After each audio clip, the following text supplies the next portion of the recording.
with lots of industries in the United States anyway, and particularly communications industries in our case, an issue or a concern arises around media industries, and rather than risking having government step in and tell the industry what to do, the industry organizes itself and comes up with some kind of a workable solution to the problem. So the big example of self-regulation that we were using was around the content of films.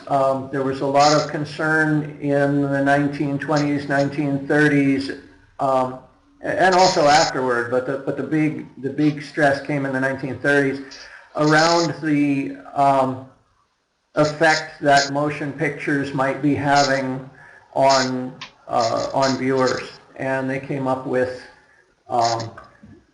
the motion picture production code, Hollywood production code, that had a number of general principles that the industry decided to apply to films, and they actually had a process for checking films against the standards that they used. This allowed the industry simultaneously to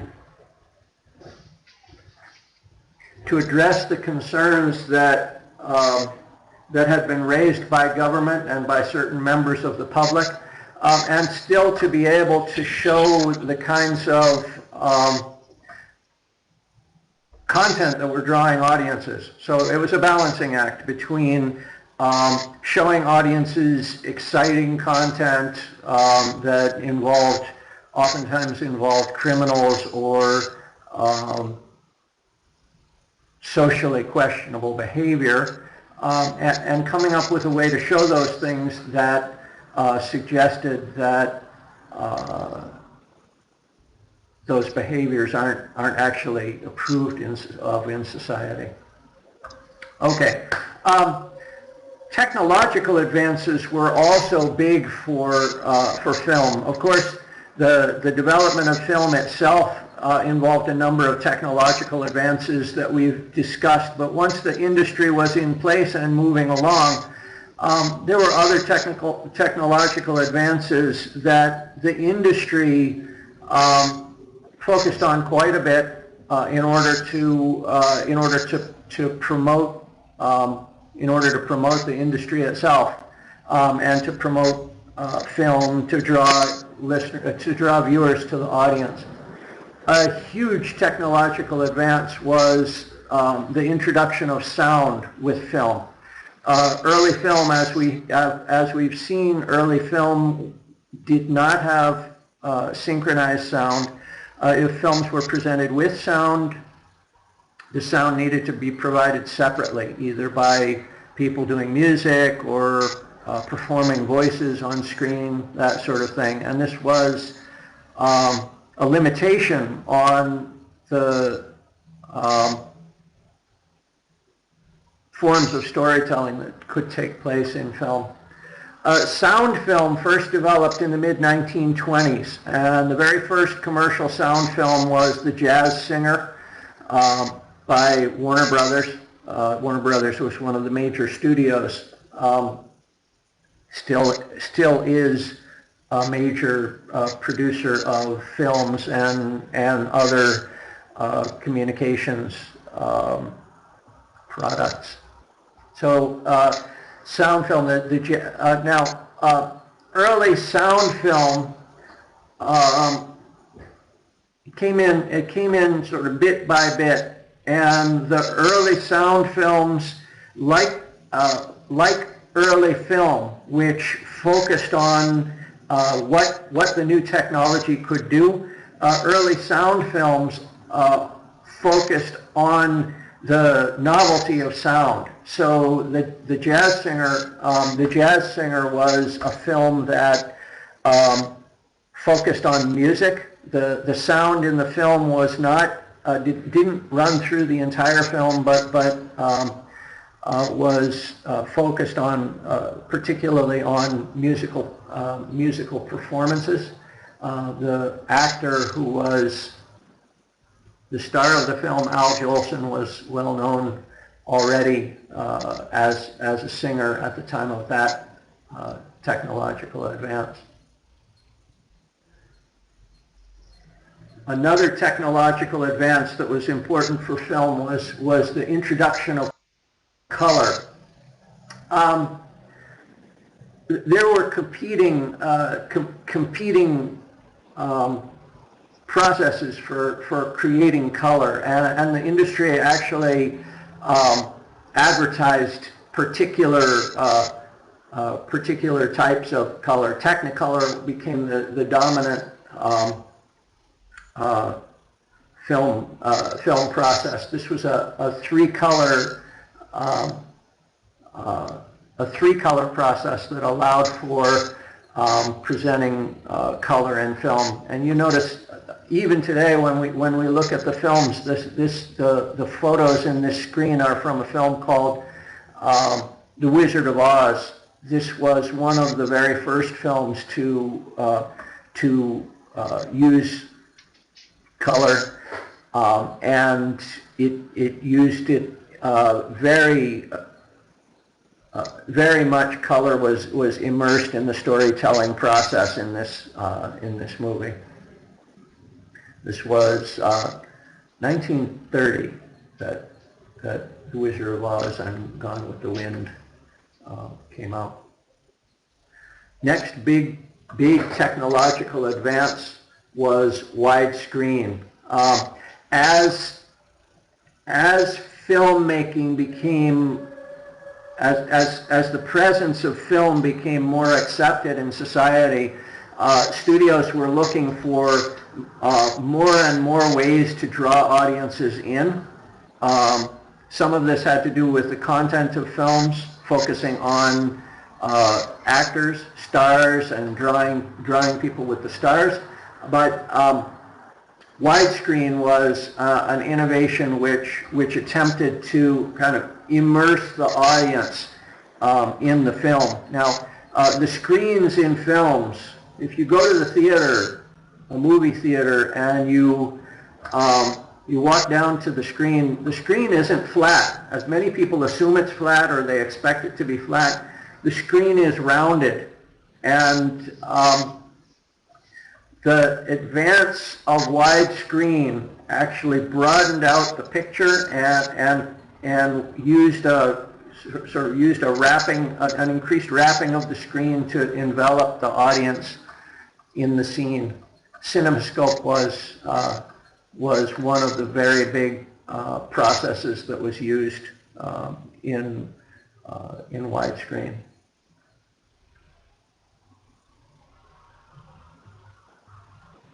Now, the studio system, we can't really understand the development of the film industry in the United States and ultimately internationally without understanding a little bit of the studio system that emerged with the development of cinema.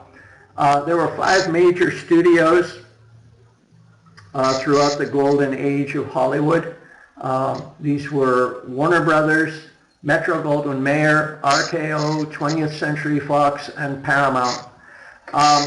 And all these companies, they've all changed, but all these companies still exist in some way, whether as freestanding companies or subsidiaries. But they're all also no longer exclusively American companies. They are part of global communications conglomerates. Now, one of the key features of the early studio system was what we call vertical integration. Each studio had its own production, distribution, and exhibition facilities. In other words, each individual studio produced films for the studio itself. They had on contract actors, directors, and other people, most of them on exclusive contract to the studio. They had their own production facilities. They had their own distribution networks. In other words, each studio would distribute its own films and nobody else's. And they had their own exhibition facilities, their own theaters. And if you go to cities in the United States, and also to some extent in Canada now, still, when you go to cities, you may find older studios that still have the names of production companies, Warner Brothers, Fox, the Paramount. These names are extensions of the studios which previously owned the companies. Now in 1948, there was a court case in the United States, and this court case was partly about cinema, but it was also about television, which I'll try to explain somewhat. But the United States has what are called antitrust laws. They've been enforced at different times of history. They've been enforced with different amounts of rigor. Antitrust laws are intended to protect consumers against monopolies. So there's our understanding of the way that capitalism works is that if there's a monopoly, it gives or an oligopoly, it gives one or a few players in the market too much control over the market. So in 1948, there was a court case that was headed by the U.S. government, and what they did was they looked at the studio system that had emerged in the United States and the ways that the studios were producing their own films, were distributing them and exhibiting them, basically taking different layers of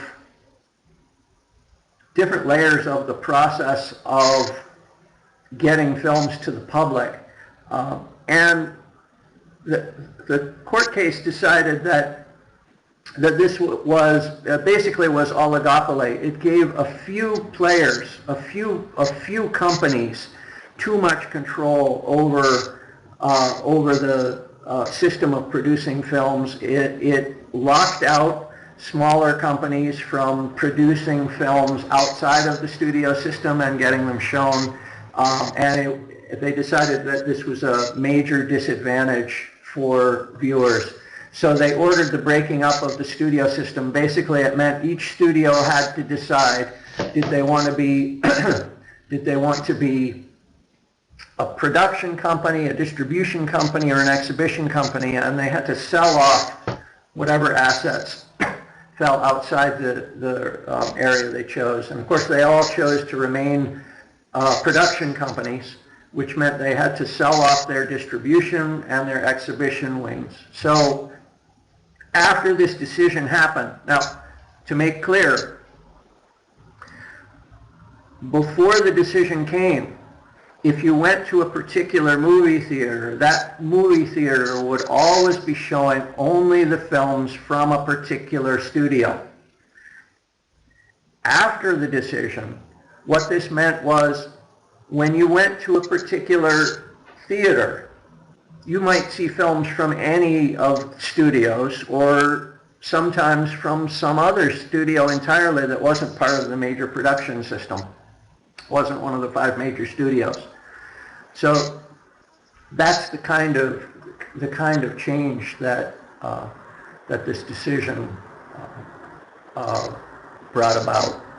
It was a major change in the culture of cinema in the United States.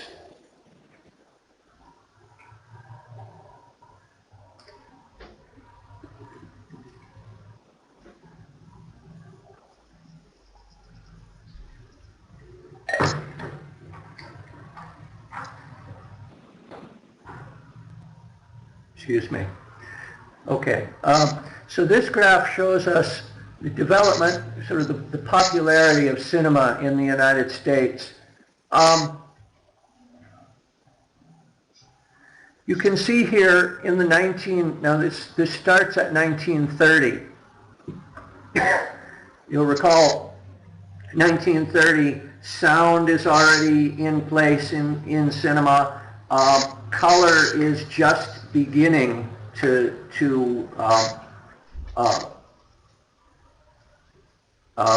be part of filmmaking, and at that point,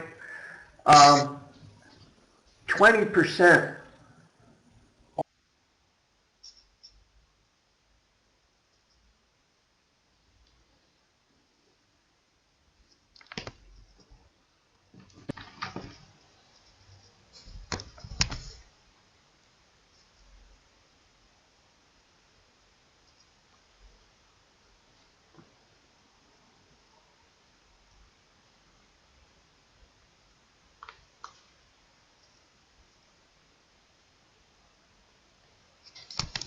Enormous stress. Many people were out of work, and it put enormous economic stress on the country.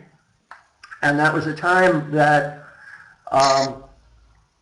we saw, if we look at those same years, you'll see that the popularity of radio, goes up a bit during the Depression, because it's a form of entertainment that, as long as you already own the radio receiver, it's a cost-free form of entertainment. After the Depression, the popularity of cinema goes up a bit, until the 1940s, where again it sort of peaks. Okay, what happens at this point? World War II comes about, and then just with the end of World War II, that's when television emerges. You notice, when television emerges, fewer and fewer people, all of a sudden, fewer and fewer people are going to the cinema every week, until we hit 1954. And in I'm sorry, I read this wrong, 70%. 1954, about 30% of the public are going to the cinema every week. Then there's another increase, 1954. Now, remember what happens in 1954? All right, television is still popular. But 1954 is when widescreen came in, right? What movies were doing was trying to differentiate themselves, trying to show that they did something better that television could not do. So 1954, this small peak here is probably we could attribute that to this technological innovation of widescreen in television. Sort of brought people back to the movies. But there's a drop-off, and during this period, what happened during this period from, let's see, the late 1940s to the mid-1950s is in addition to the technological pull of cinema, with widescreen, trying to bring audiences back to cinema, away from television. The other thing that happened is there was another antitrust, part of the antitrust decision against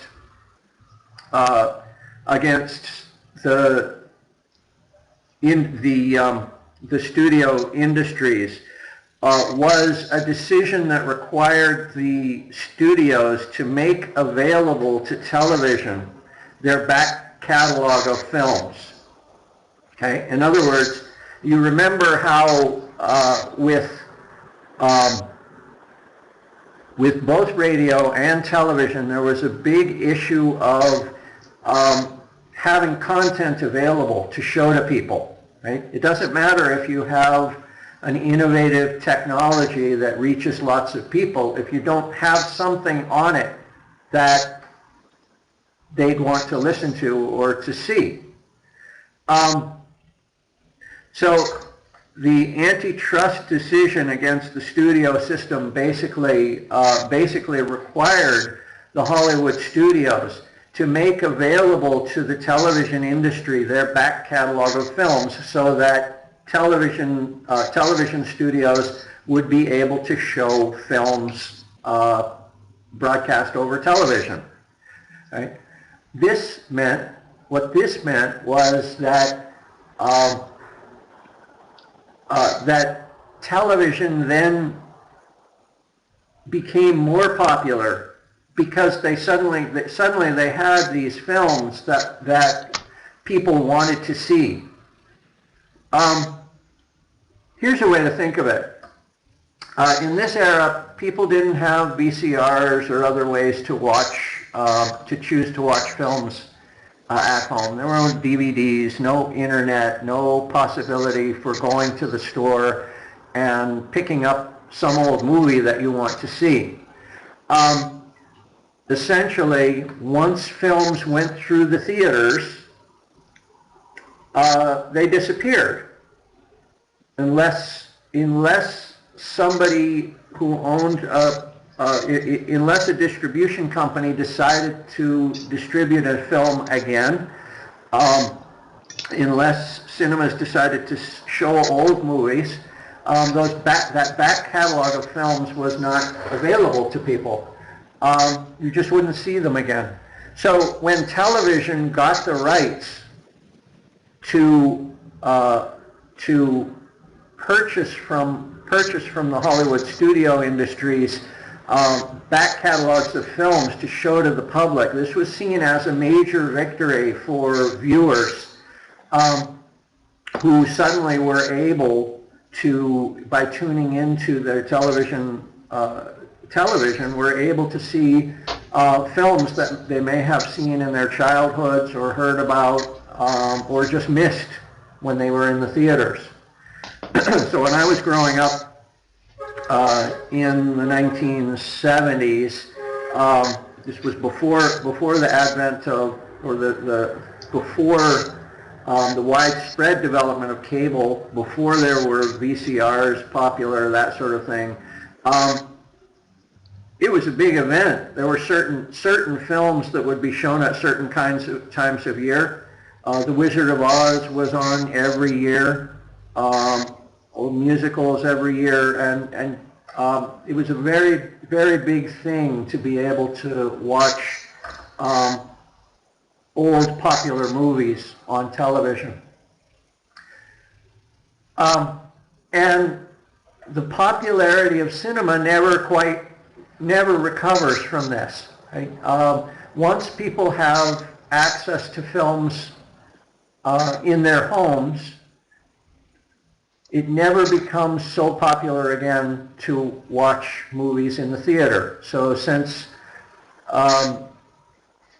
the mid-1960s, it's been never more than about 10% of the viewing public sees a movie more than once a week. Right? This is a major shift in viewing habits.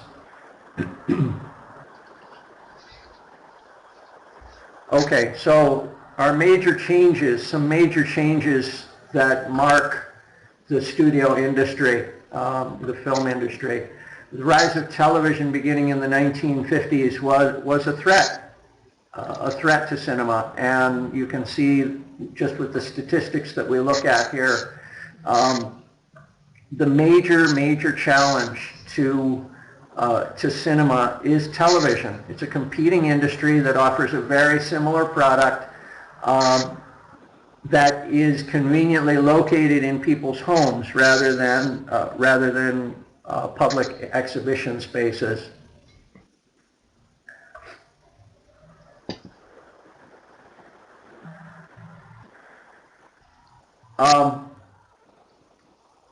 I haven't mentioned, we did mention previously in our discussion of television, the Korean War and anti-communism. This period, the period of the mid-1950s in the United States was marked particularly, let's say after World War II until the late 1950s, was marked by particularly significant political moves against anti-communism. There was a committee, the House Un-American Activities Committee, in the United States, the second house of Congress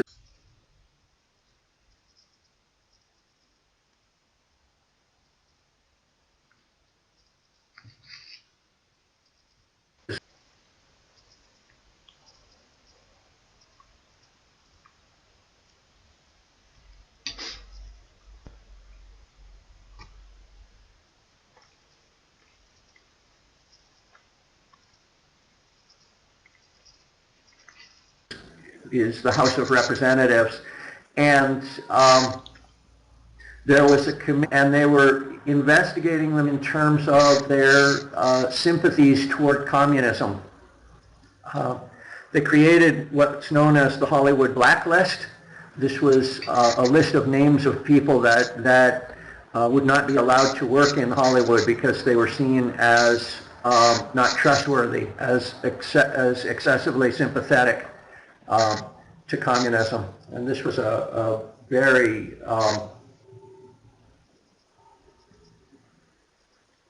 the committee was very aggressive, and it went on. It wasn't just going after people in communications industries, but a major part of their target was people in communication industries, and it did a lot to undermine much of the creativity of Hollywood during that period. When we discussed television, we looked at some of the changing culture, changing styles, and the development of youth culture in the 1960s and 1970s changed the styles of film as well. One very famous film of this era is Easy Rider, but there are many films that we could look at and show them as things that embraced youth culture and challenges to authority. If you remember from television, we discussed the television program MASH, which was about a military medical team operating during the Korean War, and the film was all about, the television program was all about challenges to authority. This sort of thing was quite popular in the period of 1960s and 1970s. We talked about when we talked about books. We talked about the blockbuster phenomenon, the idea that industries, communication industries, the book industry would go around looking for a book that would capture the attention of many people and sell many copies. And that industry has developed with a focus, because there's so much money to be made with blockbusters. The focus of many book publishers is on getting titles that could potentially become blockbusters and draw huge audiences. There's a similar phenomenon in the motion picture industries. There's so much money to be made if you can produce a film that everybody wants to go see. Jaws, Close Encounters of the Third Kind, Raiders of the Lost Ark, Star Wars, Those are just older examples, but you can go on and on with the kind of movies that are being produced by large companies today. These are the movies that get the most attention. They make the most money. There's a tendency with this blockbuster phenomenon to push out smaller films, to have less space available for smaller films to be seen, that could potentially still make money and bring more diverse voices to cinema. The development of the VCR. The VCR became, it was really in the 1970s that the VCR developed, but in the 1980s it became very commonplace in households, and this changed the way that people view film, view television. It created much more flexibility for people in terms of what they see. Entire rental industries developed and created, this created both a new source of competition for film and new markets for film as well. So simultaneously, what was happening when VCR developed was simultaneously the Hollywood film industry was trying to kind of offer things that were better. And if you know another technological advance, let's see, there were technological advances in terms of sound and other things that Hollywood used to try to keep drawing audiences directly to cinema.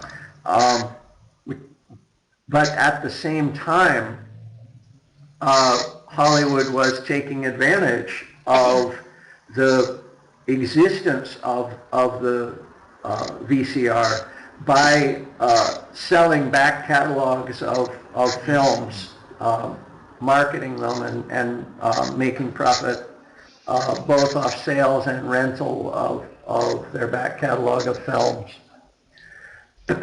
In the 1990s, Blockbuster started to focus more on special effects.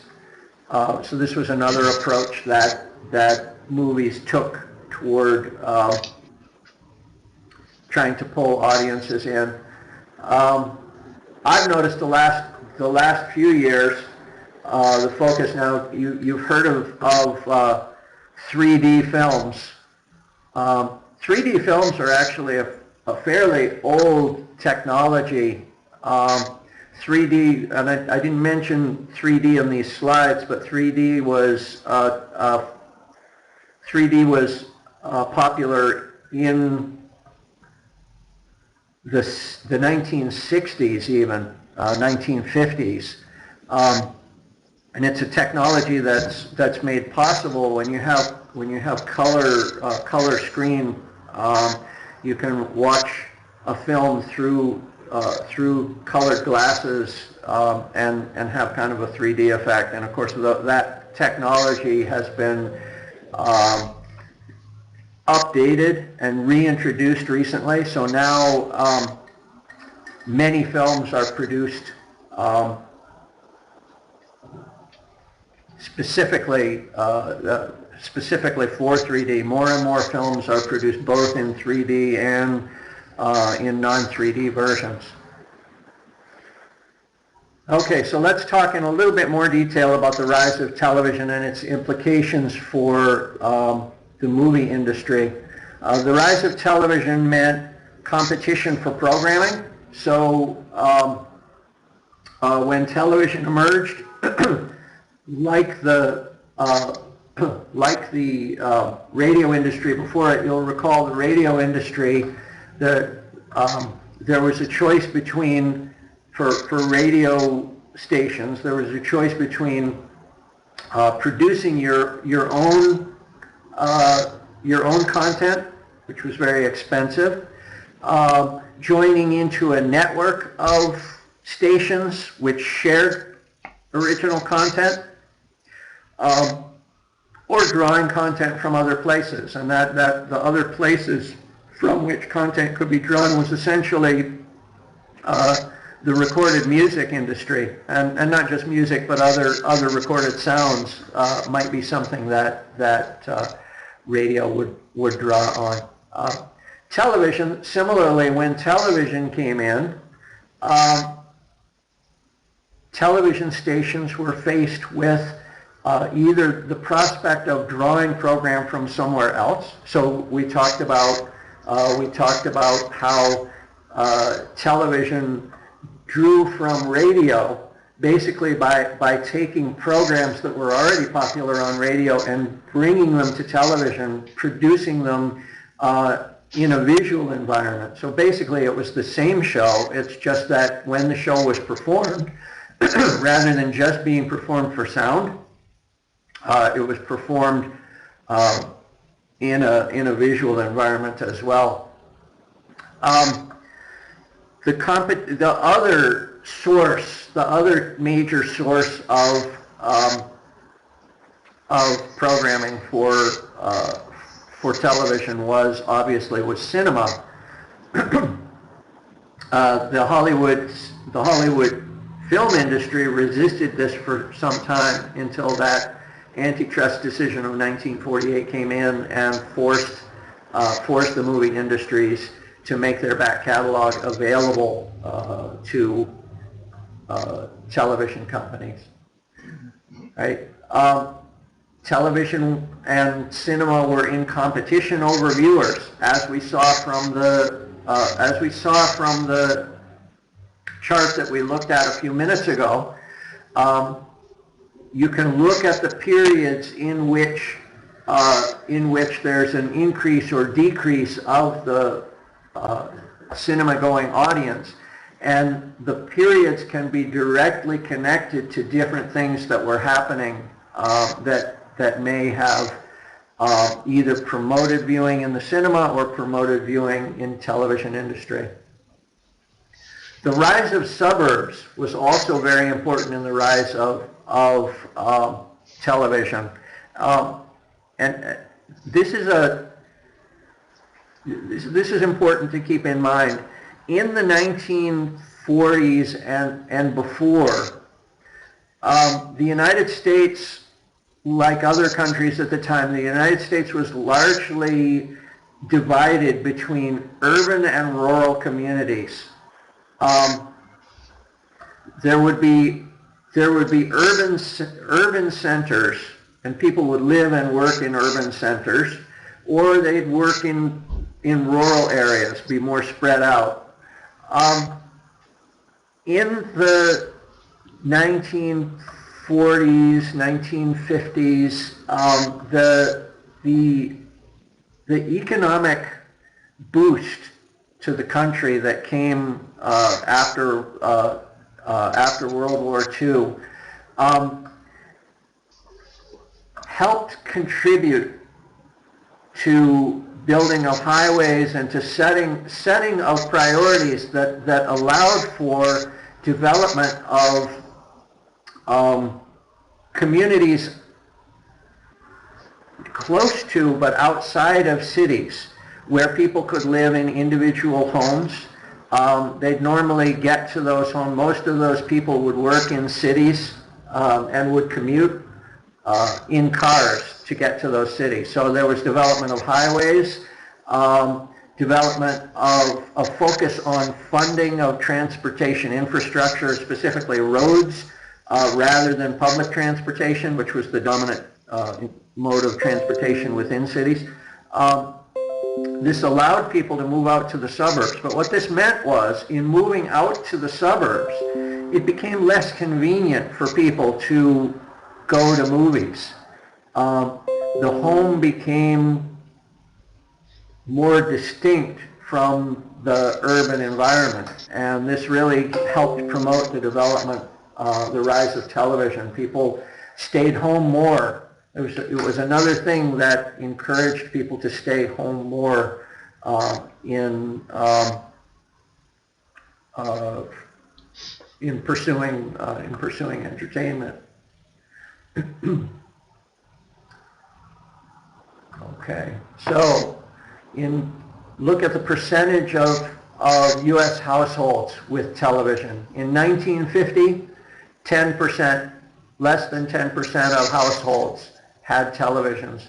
1955, 65% had televisions. 1960, almost 90% of the households in the United States had television. 1965, 92.6%.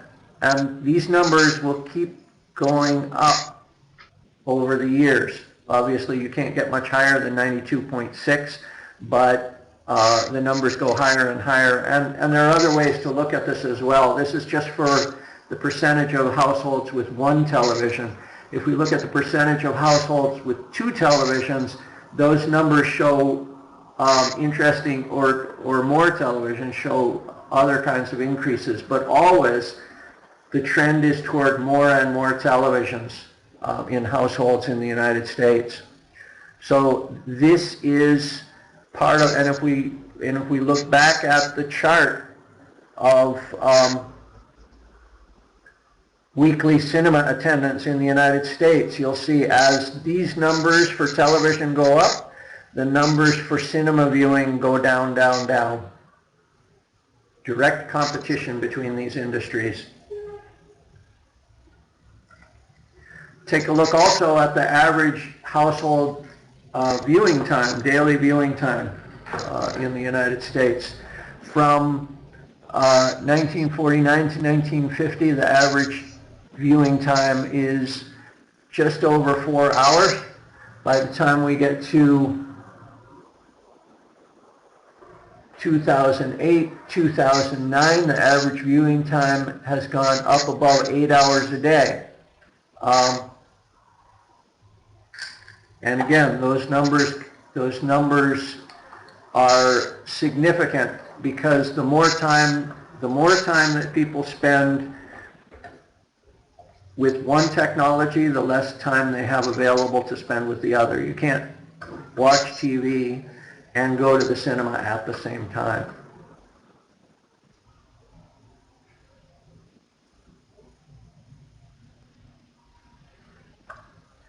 There's a general argument here. I don't want to spend too much time on it because we have. I think in one sense it's obvious, and in another sense you have to really look at it in some detail in order to make the argument very clearly. We believe, in terms of communication technologies, we believe that communication technologies both reflect what's going on in society and have an influence on society. One of the reasons why industry self-regulation comes in, why the motion picture producers have to regulate the content that they produce, is that there's a widespread belief in society that what's presented to us in films has an impact on our culture, has an impact on our beliefs and our behavior.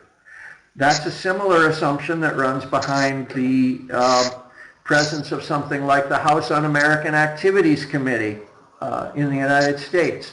The assumption behind those activities is that if somebody who is involved with producing radio, television, or film programming has communist sympathies, we may assume that those sympathies will work their way into the content that those people are working on. And we may also assume that those sympathies may somehow insidiously introduce themselves into our society, which we don't want. So therefore, the assumption goes, therefore we should take steps to prevent those people from working on those cultural products.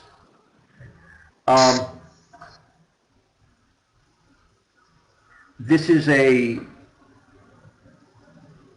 compelling argument, I think, because it reflects widespread cultural beliefs.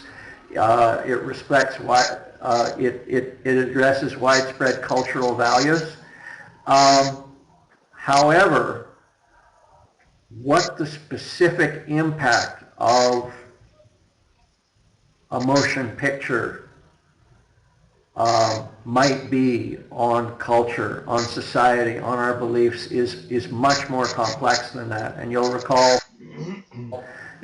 when we covered our chapter on theory of media that there are lots of different theoretical theoretical positions that have been taken over the years of the relative power of people producing media versus the people consuming media, and what impact media may possibly have on our belief structures. So even while we make widespread cultural assumptions that the content of movies, the content of other kinds of media have a strong impact on people in society, the actual people who actually study the effects of media, for people who study the effects of media, that impact is not really so obvious.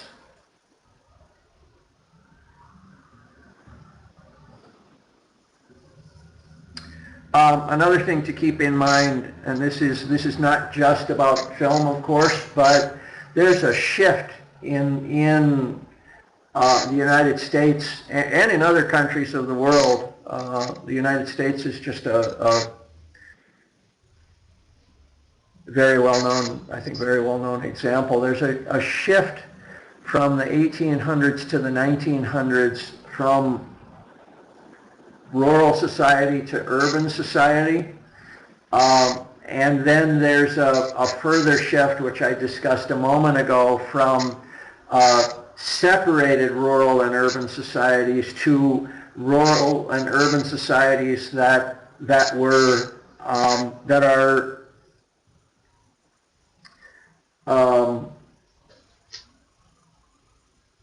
buffered by suburbia. And this is a very much a U.S. phenomenon. You don't see this so much in many other countries. The development of a highly differentiated suburban area that runs nationwide.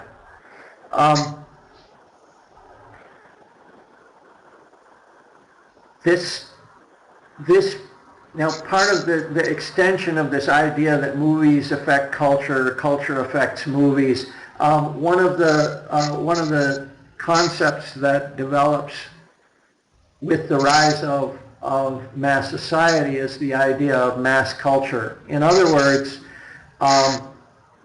we understand ourselves culturally through our connections with our culture, and the more our connection with other people comes through mass media, the more we become not a culture of people connected with those around us, with those we come in direct contact with, but we become a culture of people who are connected through mass media to mass culture. So this is another element of this of the sense of the impact of communication, mass communication on society. Our culture is increasingly absorbed and reflected through media or cultural industries.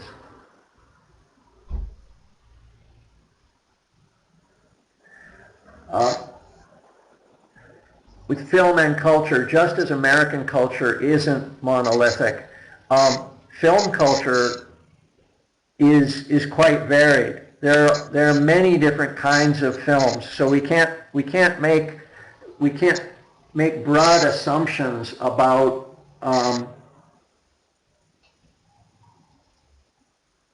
about how the film industry affects us culturally. There's just too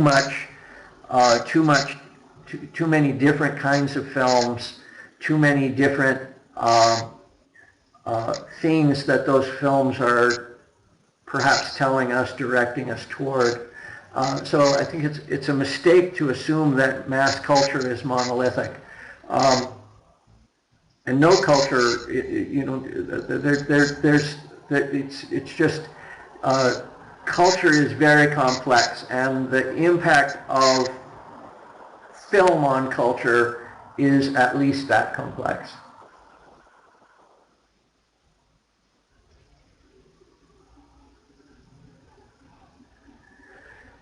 A few interesting things as the film industry develops.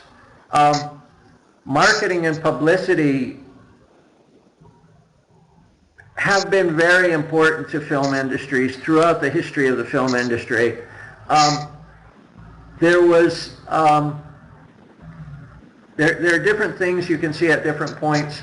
There's something called product placement that became very popular in the 1980s in the film industry. This was putting products, obvious products, into films. Now, to some extent, products are things that people buy, are part of people's lives, and there are many different instances that people can point to in film connecting a particular product to the film itself. One thing that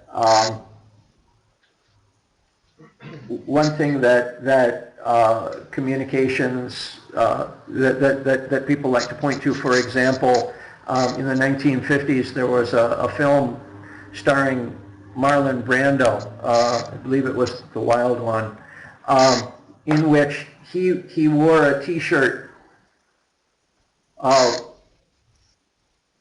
with sleeves. At that time, T-shirts without sleeves were very popular. He wore a T-shirt with sleeves, and suddenly the sales of T-shirts with sleeves started to go up. You know, there are examples like this throughout the film, throughout the history of film. Product placement became highly institutionalized in the film industry, particularly in the 1980s, and this was not just the use of products in films to make the scene presented seem more real, but the film production companies would get paid for putting certain products into a film. And one of the famous examples is a film that came out in the mid-1980s in the United States called E.T., in which an alien comes to Earth and befriends a boy, and there's a candy called Reese's Pieces that play a very prominent role in the film, where the boy sort of entices this alien to make friends with him by giving him these candies. And that Reese's Pieces, it was a contractual agreement between the film company and the candy company, in which the candy company had a stake in promotions. So there was a financial agreement set, and there were products developed. The candy company was advertising the film, and the film was advertising the candy. And this continues to this day. Use of products to promote films and use of films to promote products is popular throughout the film industry.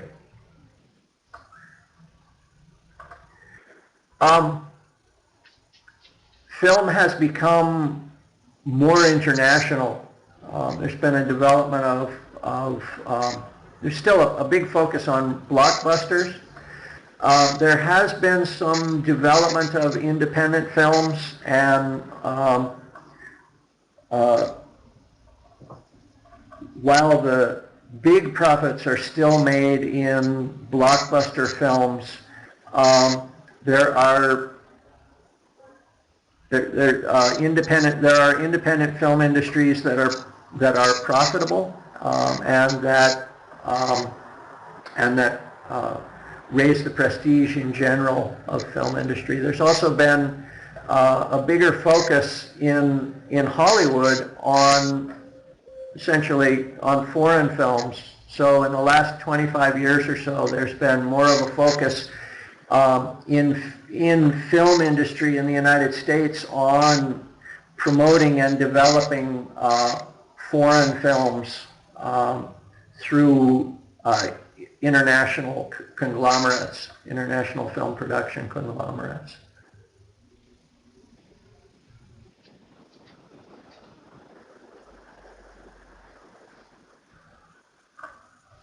So we still have 6 major studios: Warner Brothers, Paramount, 20th Century Fox, Universal, Columbia, and Disney. Now you notice previously there had been 5, now there are 6. The Disney company has become a major film studio.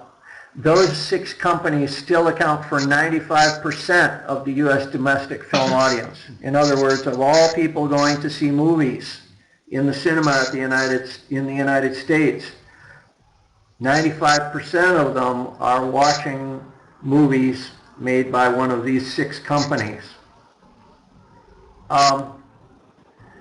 There's still a big focus on technology, on the development, particularly recently, of digital animation and 3D. And there are big concerns these days in the film industry over digitization. Now, digitization is a double-edged sword, right? On the one hand, digitization has opened up new opportunities for film companies to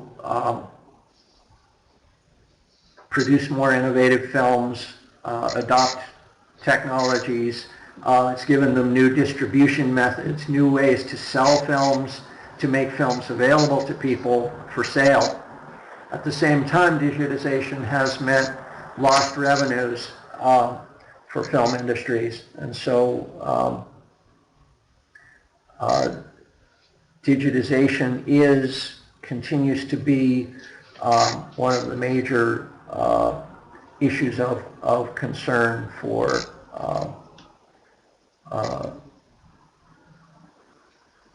film industries. Okay, we have a few minutes left in my time, and I want to, because we're running behind, I'm going to pick up with the next set of slides and start you off.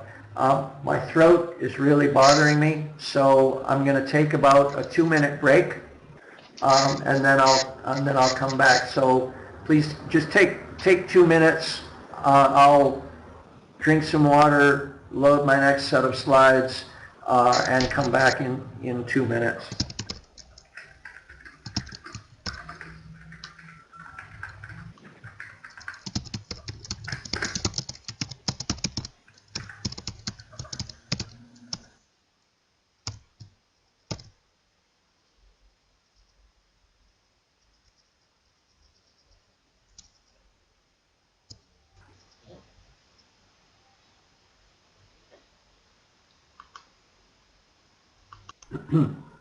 Next up, we have video games and entertainment from Chapter 10. Camera's on.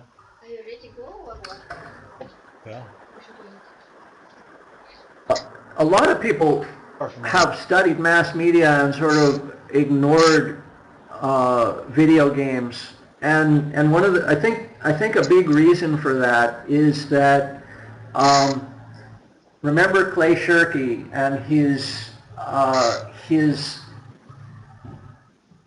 focus on in 20th century communication technologies, his focus on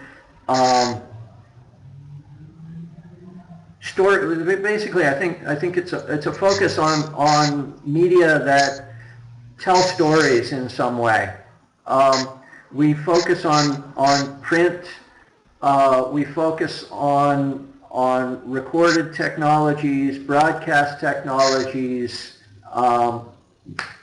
that sort of thing. And it's easy for some people to sort of push video games off to the side because they're seen as something somehow distinctive. And I think it's important to look at video games as really essential to understanding the development of communication technologies in the late 20th, early 21st century. So computing is the big technological development that enables the development of video games is computing. As computing technologies become more versatile, less expensive, more portable, the opportunities for introducing interactivity into communication technologies develops. Like other media, video games started as things that hobbyists would be interested in. You know, people who are sort of on the front of the new technology adoption curve. So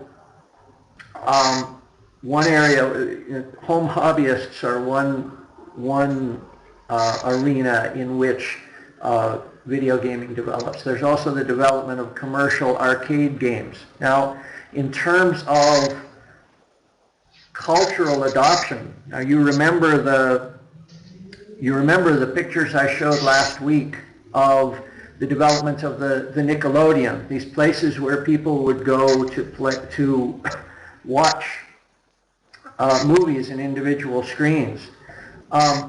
Video arcades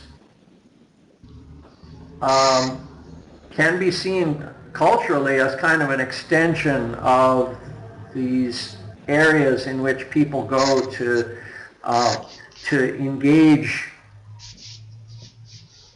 simultaneously engage individually and collectively with a form of entertainment, form of communication medium.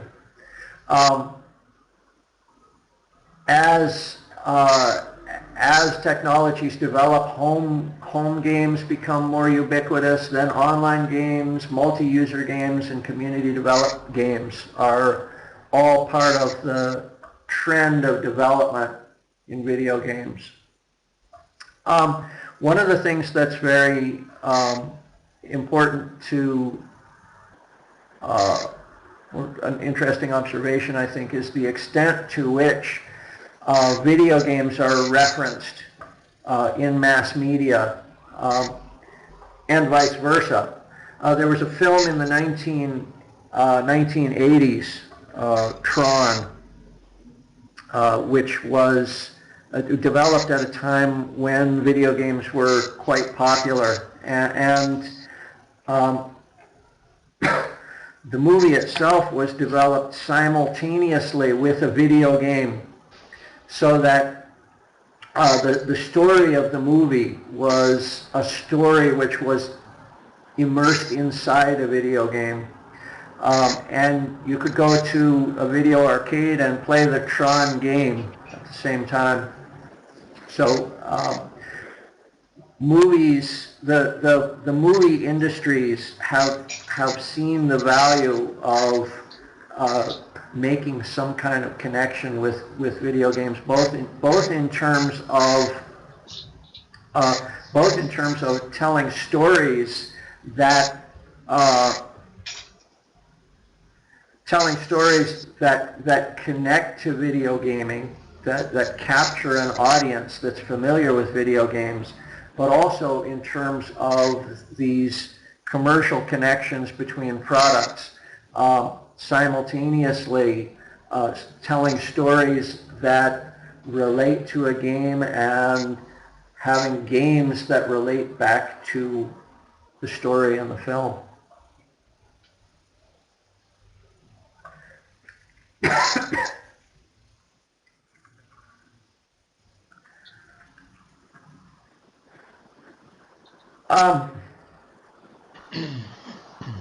A little bit of the history of the evolution of video games. In 1952, there was a giant computer, EDSAC, for which the programmers developed a tic-tac-toe game.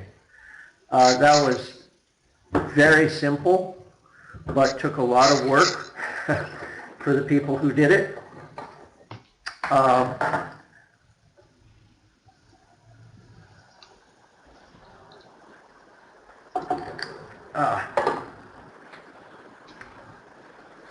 Okay, I have to apologize.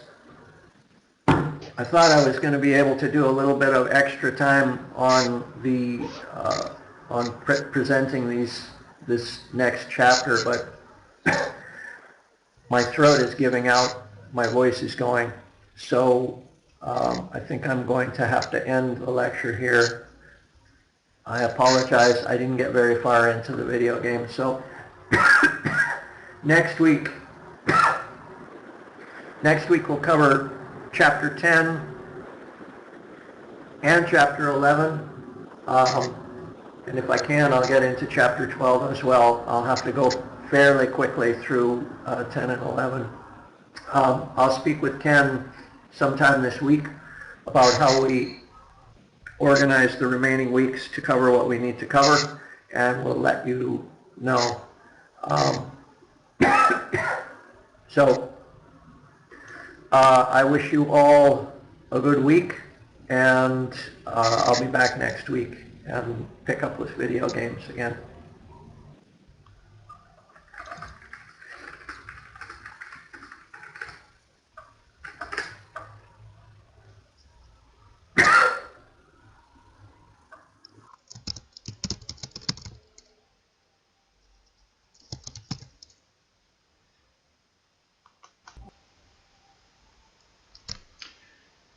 Okay, you want to take your 10 minutes? Okay, yes, I see you have it there. Okay, so take 10, and I have given Cece, I believe, is to present today, and I already gave moderator rights to her, I believe.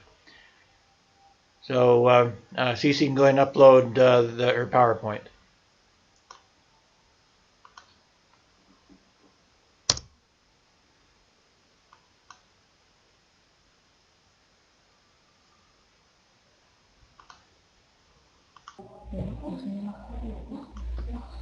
Hi, testing.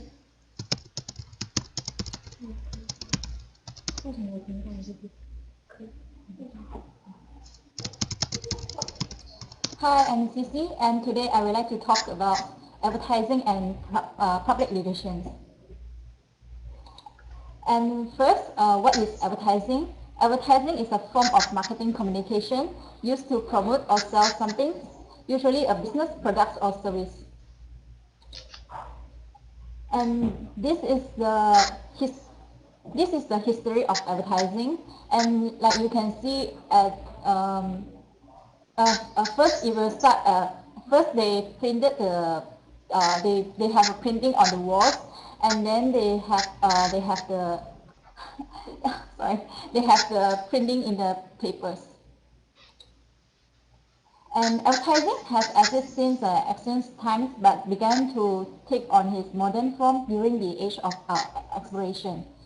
By the 19th century, newspapers and magazines had begun printing advertising to generate needed revenues.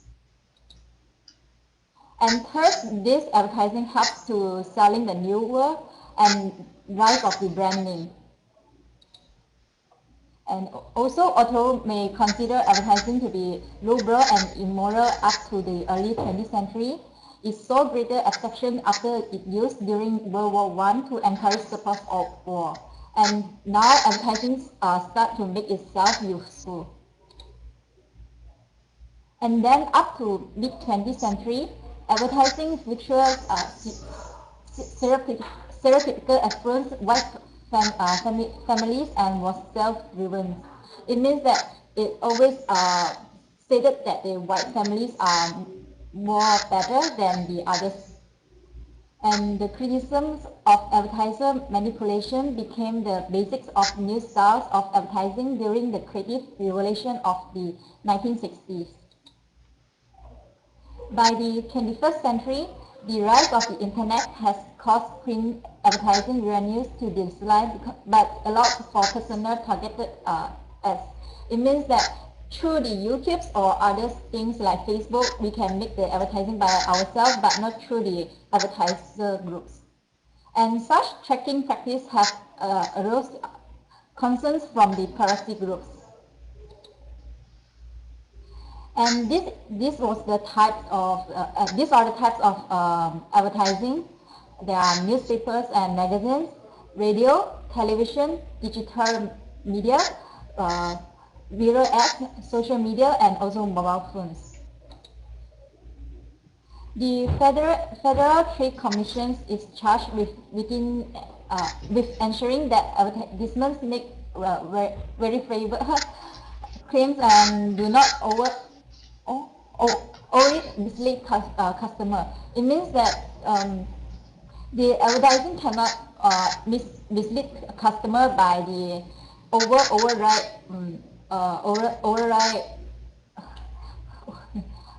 things like, for example, that its function might not be that good, but the status is over. Advertising has influenced American culture with mass image and ideas, creating a nation of customers and shaping how people view themselves and others. And the next chapter, the next one is the public relations. Public relations, also known as PR, is the practice of managing the spread of information between an individual or an organization and the public.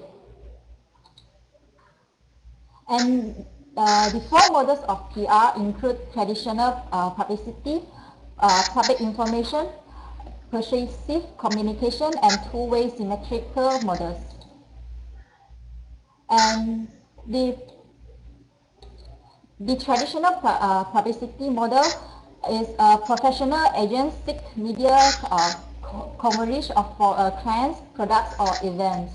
And then the public information model is the business communicate information to gain desired results. And third, persuasive communication model is an organization's attempt to persuade an audience to take care of a certain point of view. And the last, the two-way symmetric model, both parties make use of a back and forth discussion. And also there have some examples of this kind of models. And these are the functions of the public relations. There is media relations, internet communications, business to business, public affairs, investor relations, strategy communication, issues management, and also crisis management. And the PR campaigns begin with a research phase. Oh, sorry.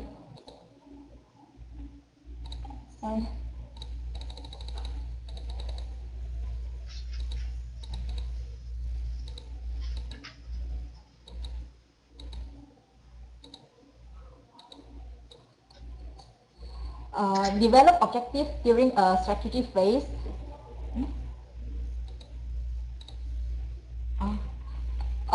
And formulate ways to meet objectives during the tactic phase, and also assess the possible campaign during the evaluation phase. There are few phases to came through this PR. And when we talk about PR, we are also thinking about branding. So what is branding? Branding is a marketing strategy that involves creating a differential name and image in order to establish a presence in customers' mind and attract and keep customer. And this can be done by logo or maybe some sentence or words. What they call is keywords. And branding focus on the lifestyles and values inherent in the brand's image as opposed to the products that are manufactured. It can be quickly undone by the PR crisis. And not only for products or service, actually PR is also useful in politicals. Like PR has always been an important part of political campaigning and activities. In recent years, branding has become an important part of national political campaigns. Means that through the branding and also PR, the politicians they promote themselves by maybe accuse towards some problems, or also maybe they make some promise to promote themselves through this PR. And this is the end of my presentation about advertisement and public relations. Thank you. And this one, oh sorry, I missed some questions. And the question one is, although many consider advertising to be lowbrow or immoral up to the early 20th century, it saw greater exception because the answer is B. During the World War I, it used to encourage support for the war. And the second question is, by the 21st century, what caused print advertising revenues to decline? And the answer is C, the rise of the internet. Because of the rise of the internet, people can make advertising by themselves and not only the company. And the last question is, these are the four models of PR asset. The answer is A, media information, and it's actually public information. Yeah, that's all. Thank you.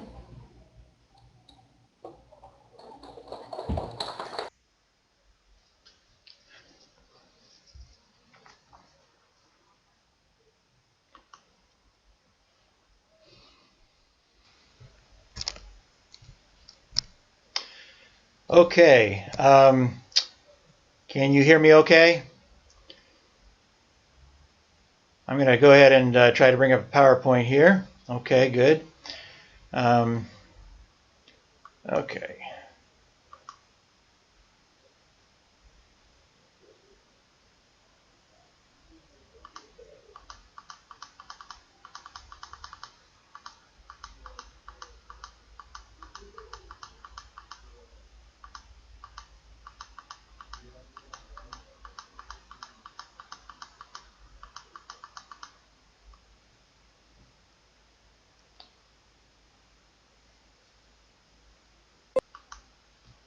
Okay, just a second. I need to upload it.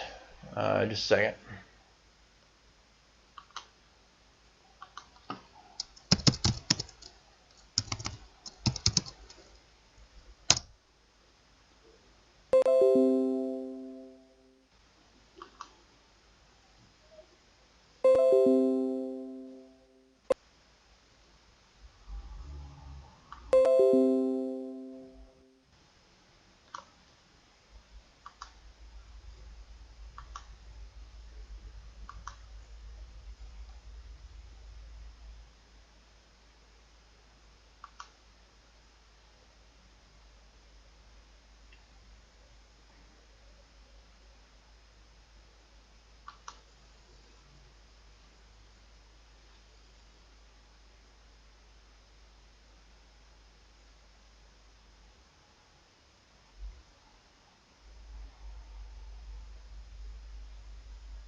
me see. Cece, I think you went to the browser. I need you to release that. I can't get to my presentation. At least somebody's gone to. It must have been you, since you're the only one with moderator power. So let me see here.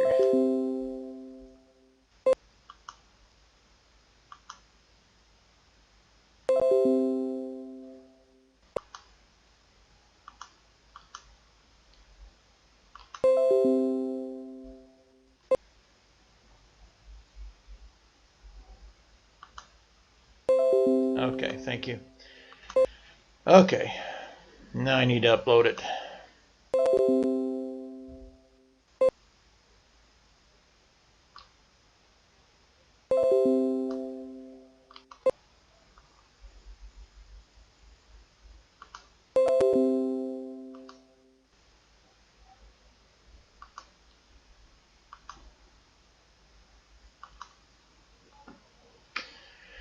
Anyway, I think I'll take an opportunity right now to go through a PowerPoint on maybe break a little bit from, you might say, so far, let me put it this way, in this class we mostly covered kind of a survey of what what these different things do, the different media, their role in society and so forth. I thought I might take a few minutes and just kind of talk about some strategies of advertising that might be helpful to you. Okay, I'll turn down my mic a little bit. How is that okay now? How's my mic coming across now?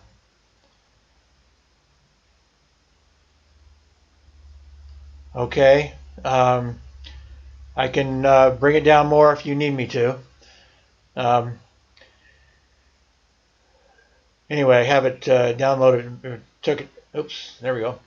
So I'm uploading here a little bit, and then it should take a couple of minutes. Anyway, a little bit more about kind of the strategy of advertising that may be of interest to you. I teach a class in advertising and sales here at KeyMap sometimes. My background includes, well, I mostly consider myself a journalist. I mentioned before that I bought my first newspaper when I was 25. And so as a publisher, I've had to be involved in all aspects of the business, not just the journalistic side.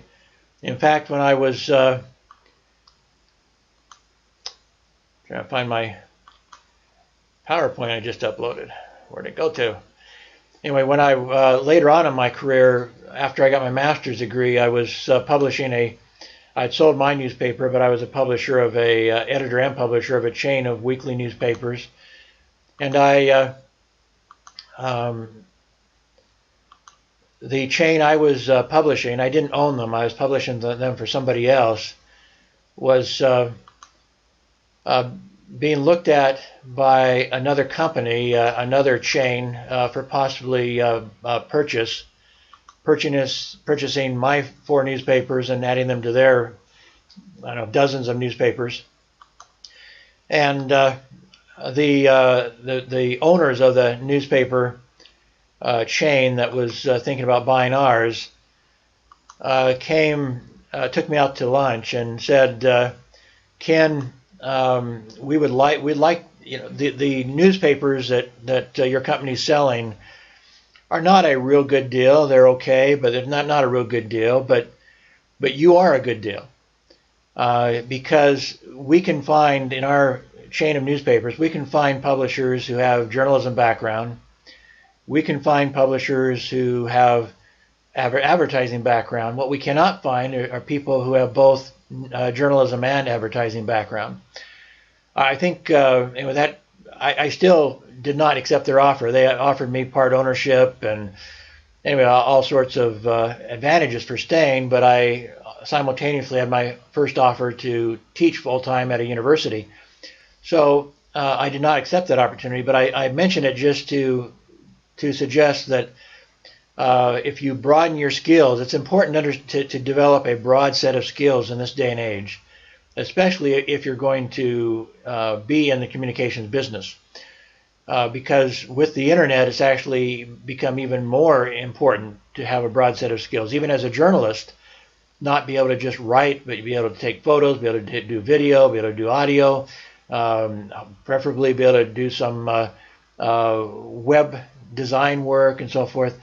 This is, and of course, do editing of video, editing of audio, desktop publishing still, because even though the print medium, desktop publishing is used for creating a newspaper digitally or a magazine digitally, it's still, you also, well, ultimately you create through desktop publishing a PDF. And of course, PDFs are still very popular online because you can make a better looking product with PDF than you can with HTML, with the regular web design programming. So anyway, so this is part of my experience with the advertising that I'll share with you today.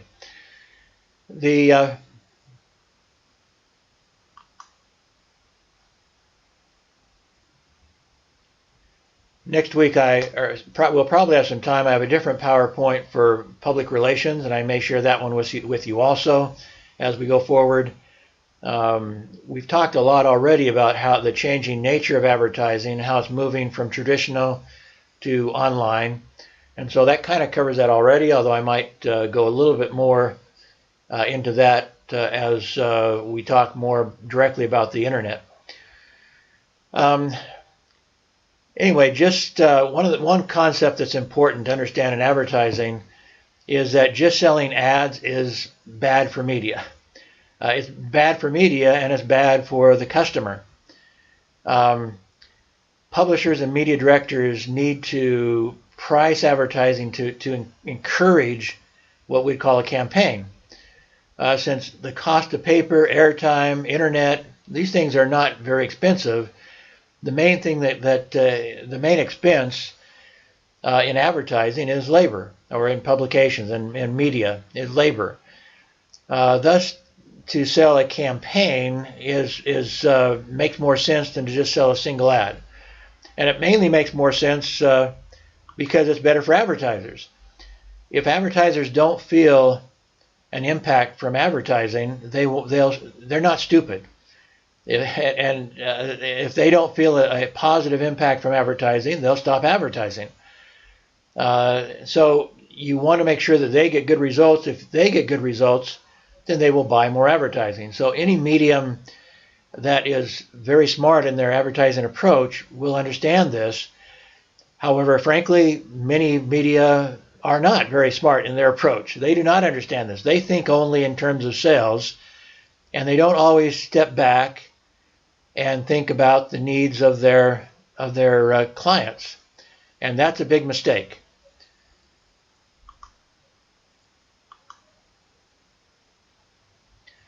I mentioned my first publishing opportunity when I was 25. It was a small weekly newspaper and basically a village, a small village of only like 2,500 people. But it was in the middle of a farming area that was very prosperous. And so there were a lot of farmers that lived outside of the village on their own farms. And so the population of the area was somewhat greater than that.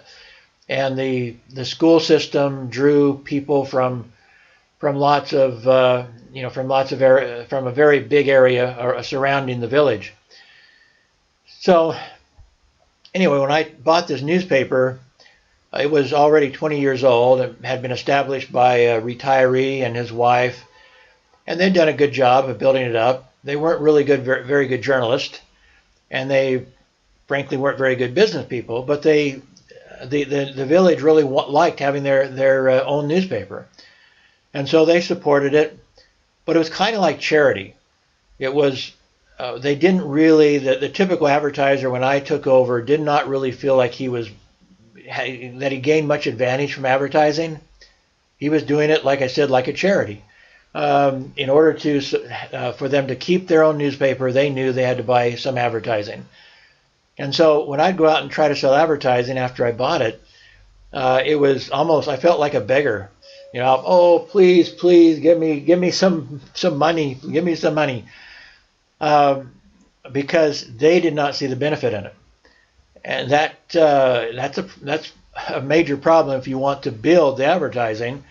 If you're going to base building the advertising on getting them to feel more charitable, that's a big sell because they already felt charitable. And so I started thinking about it.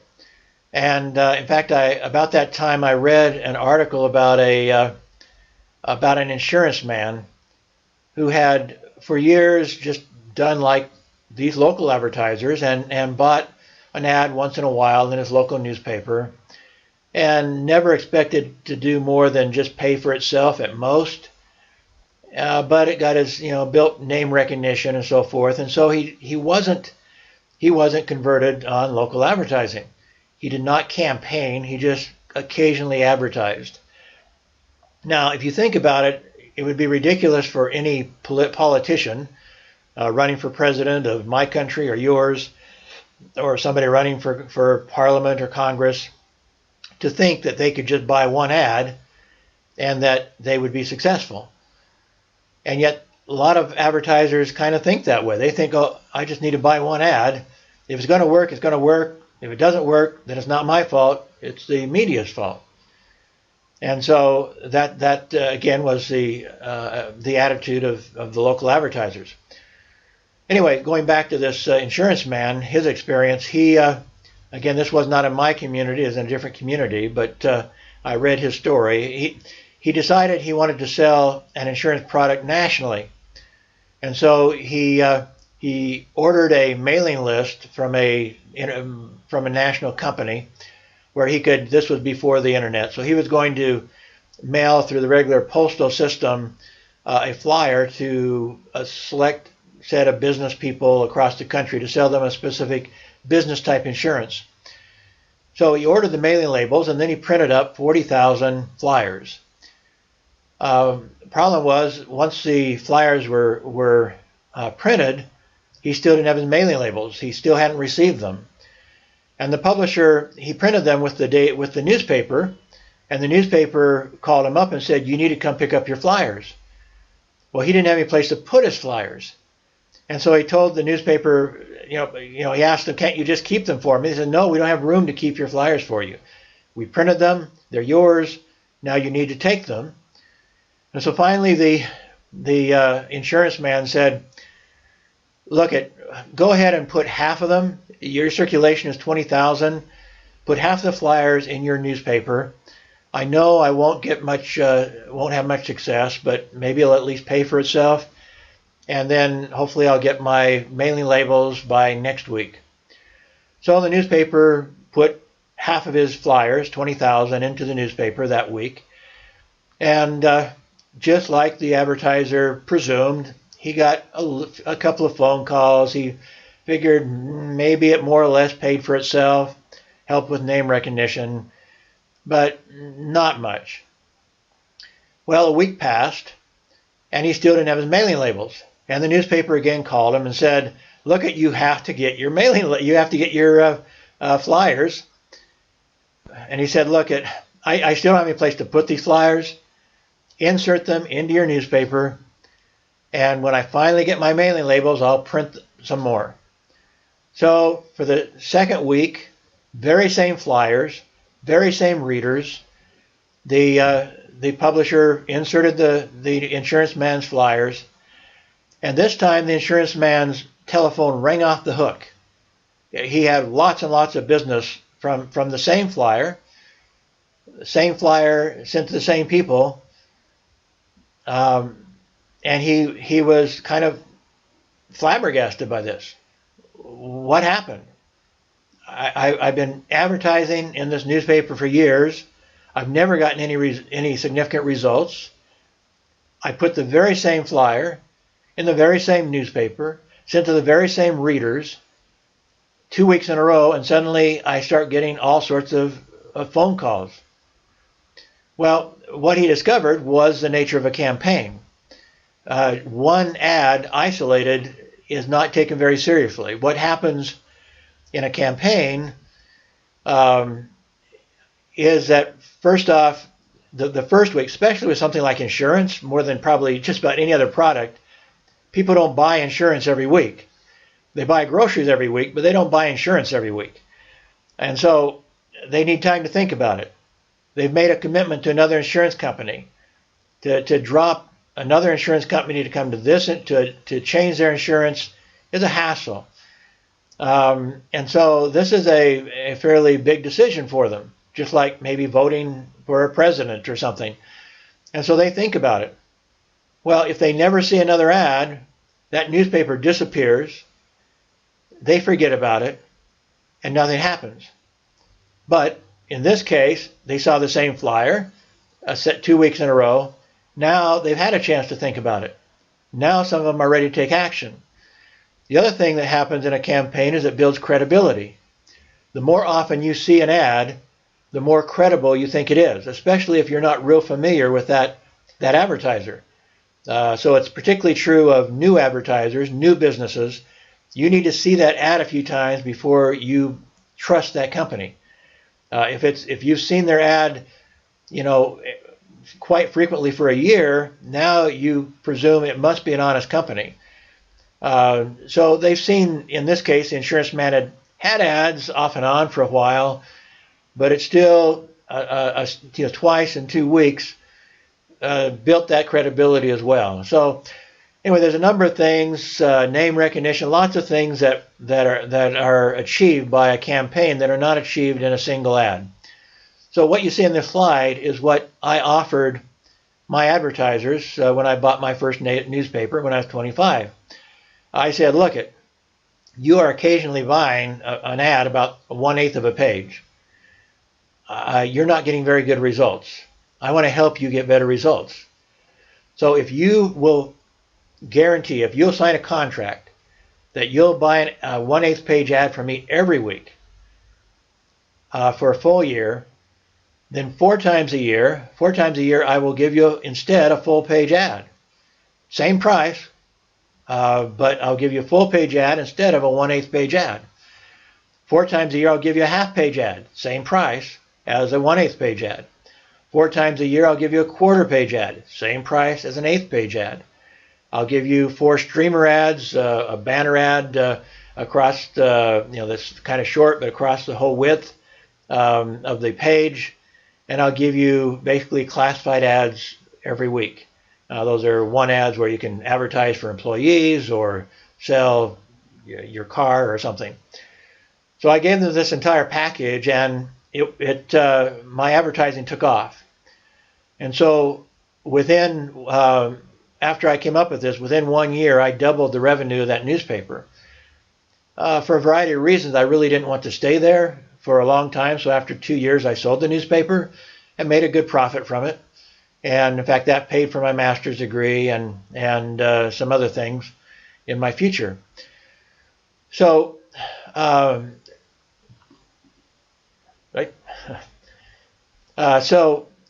this is an important concept that in advertising that a lot of people, including people in the media, do not understand. That has been helpful in my career. That advertising, a single ad, is pretty much worthless. Campaigning is what it requires to actually achieve much success.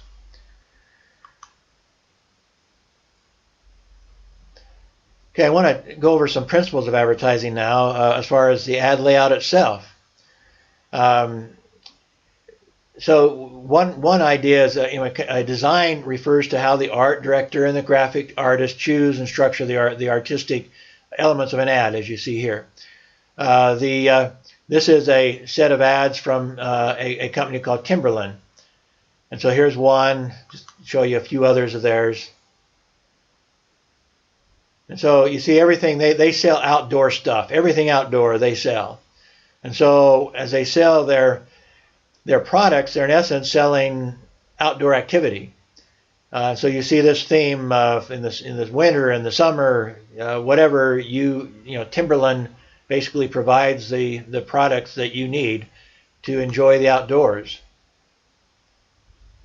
So layout is, as I said, is an overall orderly arrangement of all the elements, and the 4 main elements of any print ad, and they have a parallel in broadcast advertising as well, is that the the four main elements are the visuals, the headlines and subheads, the body text, which in TV would probably be like the narration, you might say. And then in a print ad, you have your slogan, your logo type, your signature, seal. We usually just call it logo, but it may include, it includes more than that. It includes your address, your phone number, your email, your website, the stuff that comes typically at the bottom of your advertisement that we just, for short, typically call the logo.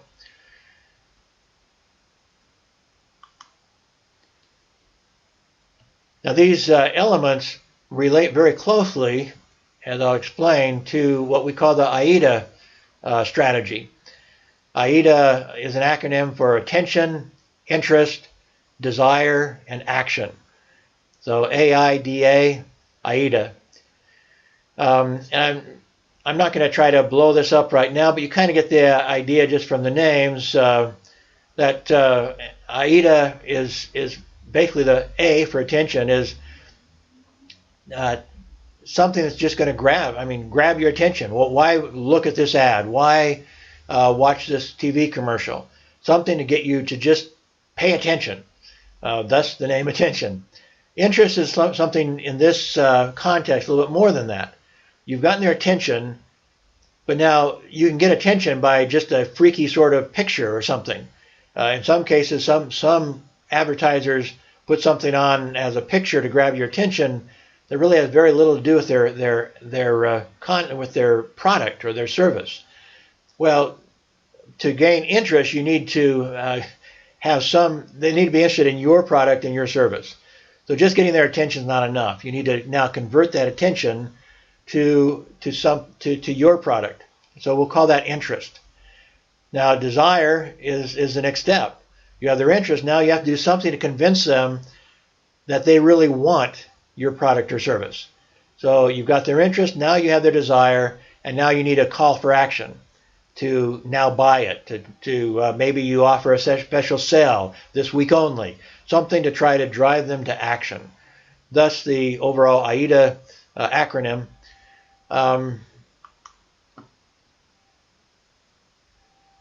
Others have adapted this a little bit. For example, in this pyramid here, they add a C element, and they change the words a little bit just in order to steal the acronym, so to speak. Awareness, interest, credibility, desire, action. It's still, yes, credibility is obviously, as I already mentioned, is a very essential part of sales. And so this could be a more complete, but AIDA is a more well-known acronym. So while this chart here is maybe more complete, AIDA is easier to remember. So I stay with AIDA.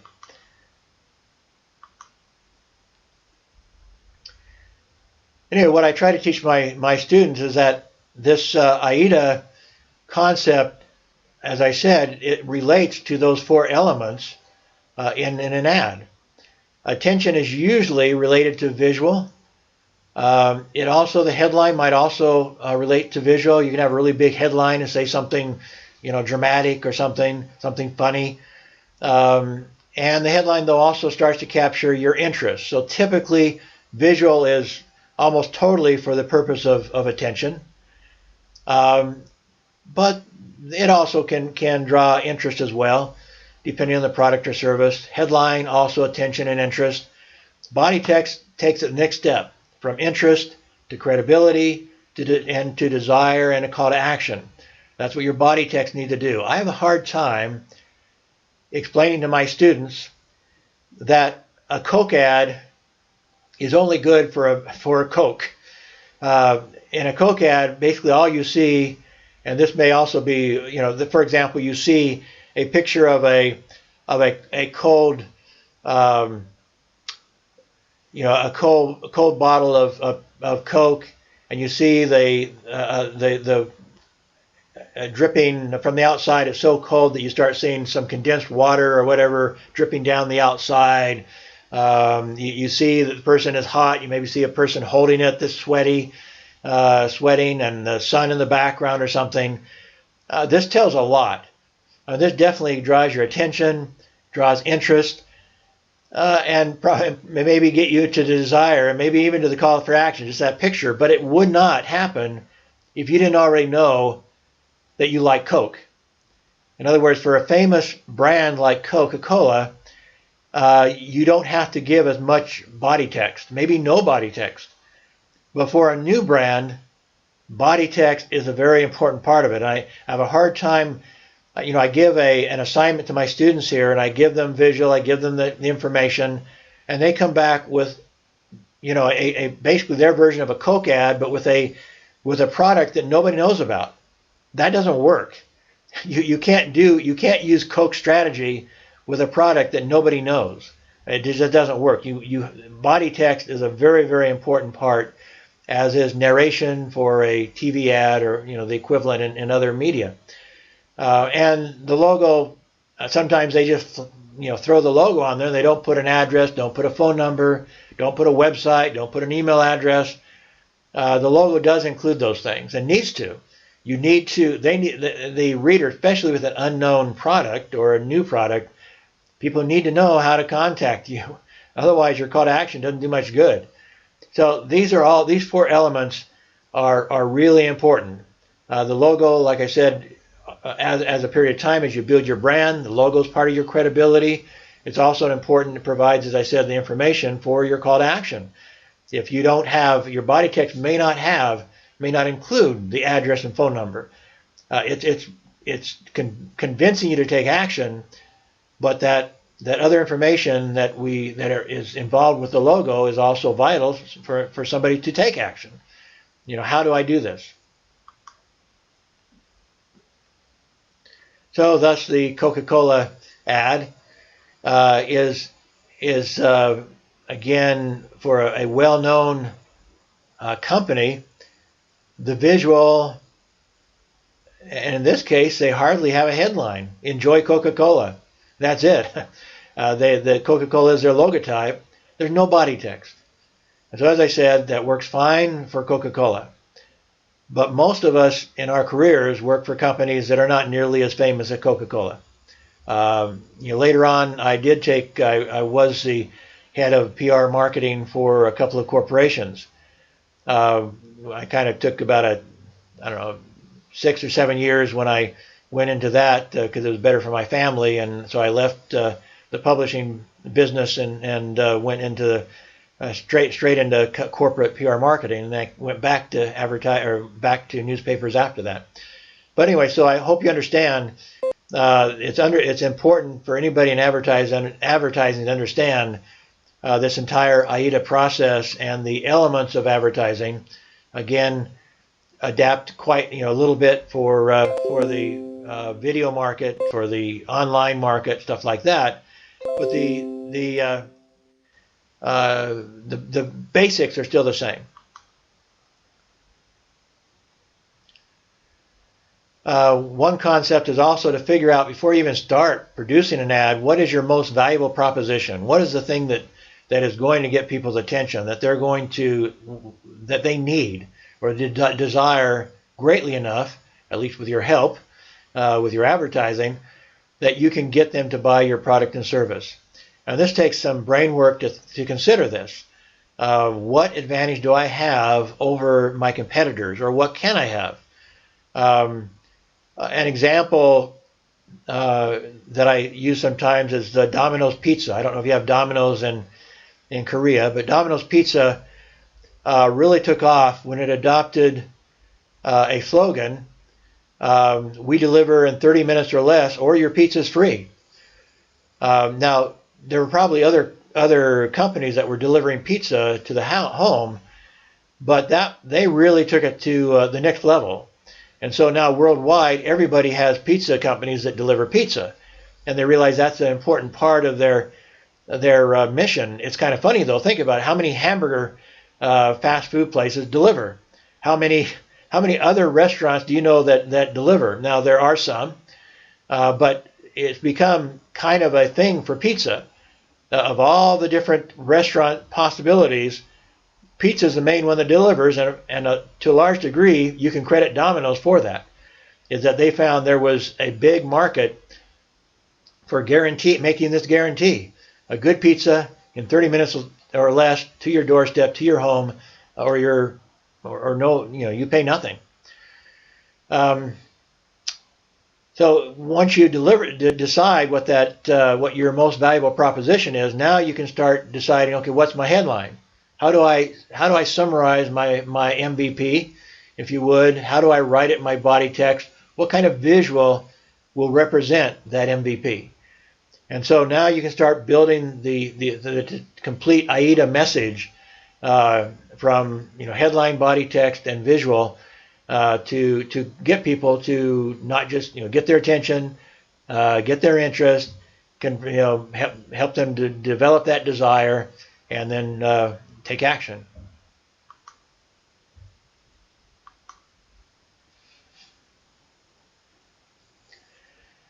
Typically, you want to keep layout simple. A large picture on top, a headline underneath is your body text, your body copy. Under the headline, typically a logo at the bottom. Usually the lower right is where you end up, where your eyes finally trail off to. They go from the upper left, typically. Your eyes, at least for those who are looking at anglicized and English, or I know some languages don't necessarily do the same as in English, but for an English reader anyway, or Spanish, or those from that part of the world, we expect to start reading from the upper left and into the lower right. Therefore, our eyes automatically go to the upper left and the end at the lower right. So we design accordingly to kind of take advantage of the natural tendencies of somebody who grows up in our culture. There's a number of different types of ads. This one is kind of a poster ad, slightly modified. Typically, a poster ad has a major headline, usually underneath the art. Here, they've gone a little more subtle, so they have a fairly small headline up the top. Give your Nokia phone a checkup, and down underneath it, another headline about the same size. Have your Nokia examined free of charge, and then some body text and the logo in the lower right. So of course, this is what it's trying to use your earbuds, your earphones, as a kind of to look like a doctor's stethoscope. So it's kind of subtle, but this is a common approach in general. Of the poster sort of approach is the most popular, and typically one of the most effective. But if you do things always the same, then that gets kind of boring. So there's lots of other, depending on the product and service, other ways of approaching it, other ways of designing your ad. So the general strategy is to create a sense of unity, have one center of focus, where the eye has the tendency to concentrate in a certain area with the headline and the visual, and then you work your way down. You may use asymmetrical balance in the sense of kind of a seesaw analogy, a big piece of art in the upper left, maybe something to catch your attention to the middle right, and then something again to the lower left, to kind of get your eyes, create some dynamics in the advertisement. That's also the strategy in a newspaper layout, by the way. So how I design a newspaper is very similar to the way I design an ad, in taking advantage of the way that people's eyes wander, go back and forth across the visual product, whether it's an ad or a newspaper page as a whole. Sometimes this is called the golden triangle or the golden rectangle, depending. It's a rectangle in the sense that you're trying to get people's eyes in all four quadrants of the page. If you divide the page into four parts, you want to draw their eyes back and forth. But you can actually do that usually with three elements. Again, if you have three visual elements, the upper left, middle right, lower left, for example, your eyes tend to end up going across all four quadrants of the page.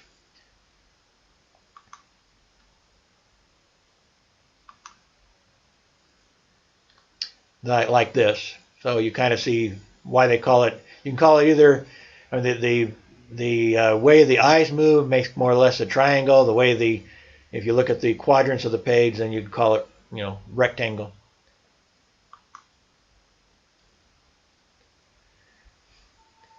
As I said, while the layout that is most has been shown by research to be the most effective is the poster approach, the poster ad layout.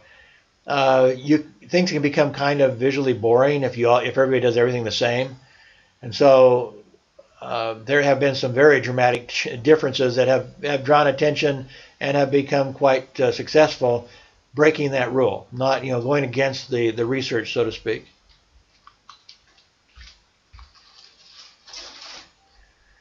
In this ad, in this one, slight difference. This is for Rogaine, which helps people grow their hair back, which I need some, obviously.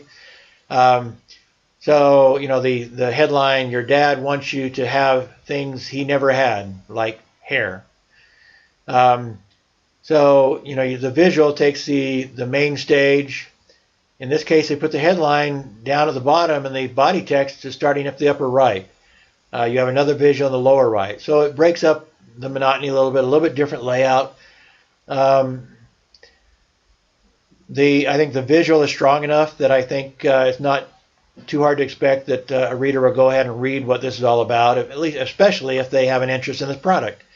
So if all they see is a picture and the headline, they can make a decision, is this something I'm interested in? And if they are, they'll read the body text. So that's it works.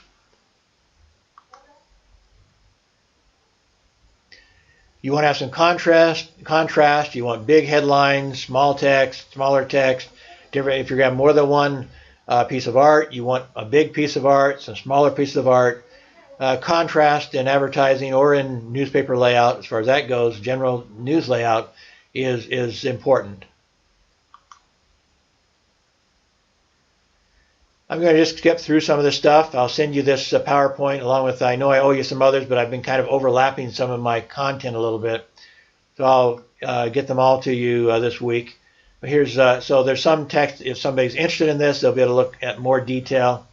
But I don't have time to go through it all. I'm only halfway through, and I need to wrap it up fairly quickly here. Here, this is kind of a carousel approach to advertising, where you see the eyes go, in different areas. It's definitely not a strict poster ad. You have more visual elements, like I said, bigger, smaller, but you end up with all the elements ultimately.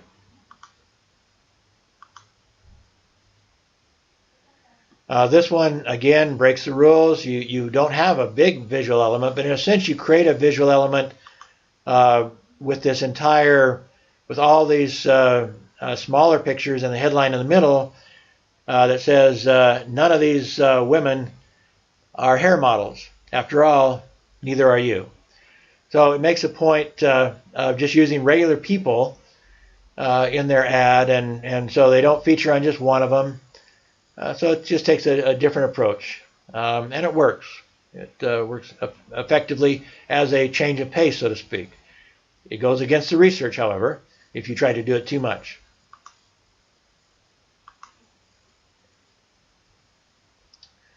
This is called a picture window layout, where you build your text and everything right inside the picture. So this entire page is a picture. So in a reverse text, you have your headline. Reverse text, you have your body text and your logo and everything. This is becoming, I think, more and more popular to go ahead and build your other elements within your visual element.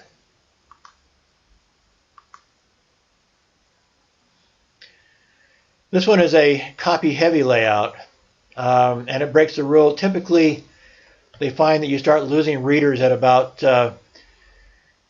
50 words. And so this is way over 50 words.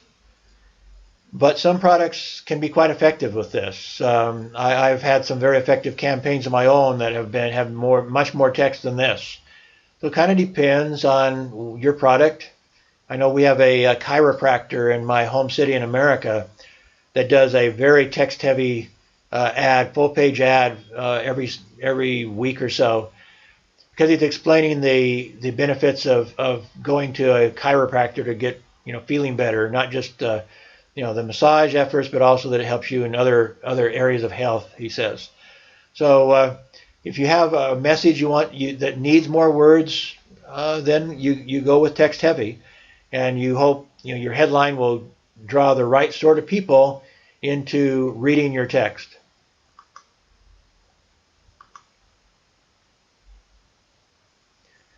This is an example of mine. This is a picture of me over on the right when I was somewhat younger, had a little more hair, when I ran for city council.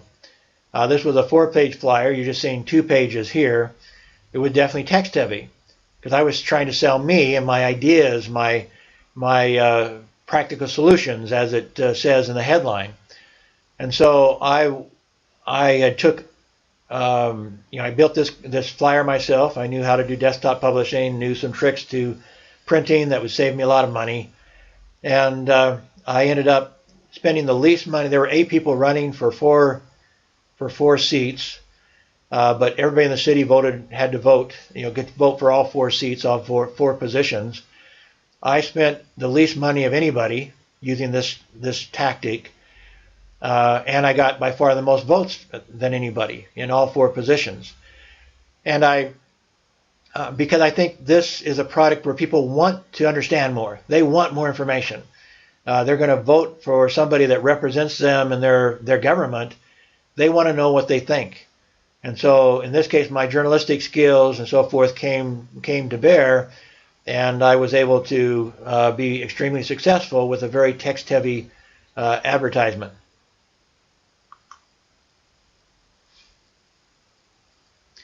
This is what I built many years ago for a mayoral candidate. This was in 1973 or something like that, or 1974 probably, for a mayoral candidate in Tampa, Florida.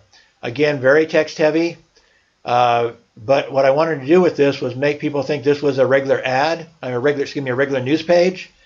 And so across the top, you can't really see it here, but across the top and across the bottom, the newspaper required us to print in really small text, paid political advertisement, paid political advertisement. So on this page, very small text, there's about 10 times there's the words paid political advertisement. But even the head of the elections board said he read half the page before he realized it was an ad, which was exactly what I was after, because my candidate was way behind in the polls. There were 8 people running for mayor, and he was in 8th place. And within 1 month, with this tactic, I was able to bring him up to 2nd place. And by the end of the campaign, the polls had him in 1st place. But he did lose the election in a very controversial election. He won almost about 2/3 of the precincts and somehow lost the election by 200 votes out of over 50,000. But Tampa's a mafia town, so I have some suspicions as to how he lost that election, because my candidate was an ex-cop, was a police officer that would not have been very friendly to the mafia. So, anyway.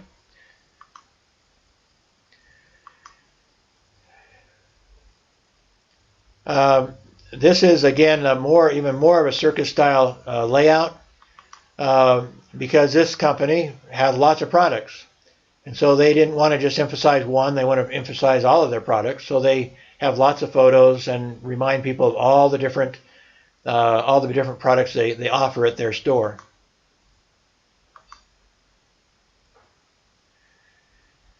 This kind of gives some details on the poster style format, and why it's the most frequently used one.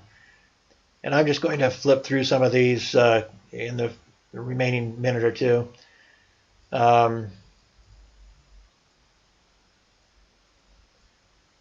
Anyway, typically you have one large visual. You did see one that broke that, or a couple of them kind of broke that norm, depending on your product.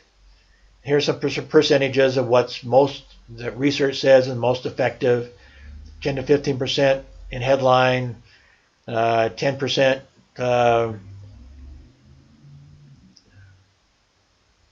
Anyway, if the headline is below the illustration, then it gains more readership than if it's above. Typically, readership drops after 50 words. Logo is 5 to 10% of the ad. Anyway, just some research as to what makes an effective ad. But again, that variety is the spice of life. You have different types of approaches and what different types of visuals. Some that show kind of the container, the product alone, the product and it being used. How to use maybe kind of like a how-to ad, how to use the product, other special product features like emphasizing their MVP, so to speak, a comparison of your product with another product. The user benefit, again, is kind of MVP. Why should you buy us, buy our product? Humor, this is kind of a humor sort of approach here that you see.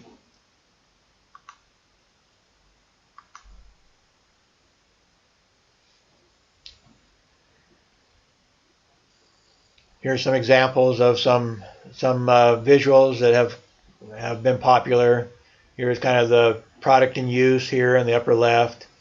Here on the right is comparing actually writing on your palm instead of having what popular product a couple of decades ago, a Palm Pilot, before we had mobile phones.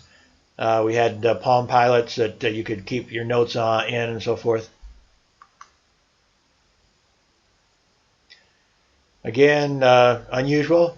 Sometimes the unusual catches it more attention, and that's what it's, as I said, that's your first item of your AIDAs, catch your attention.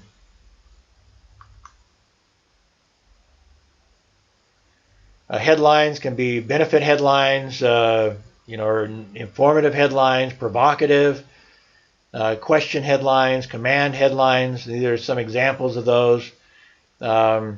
Benefit headline, speak a foreign language in 30 days or get your money back. Provocative, bet you can't just eat one, referring to, I think there's a potato chip, forget which one.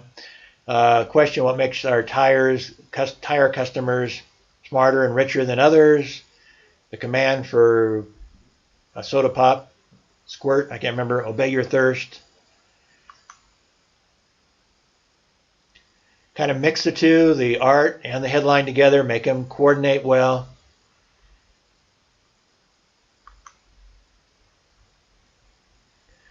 You sometimes can draw a theme across a series of ads, kind of like Timberland earlier we mentioned.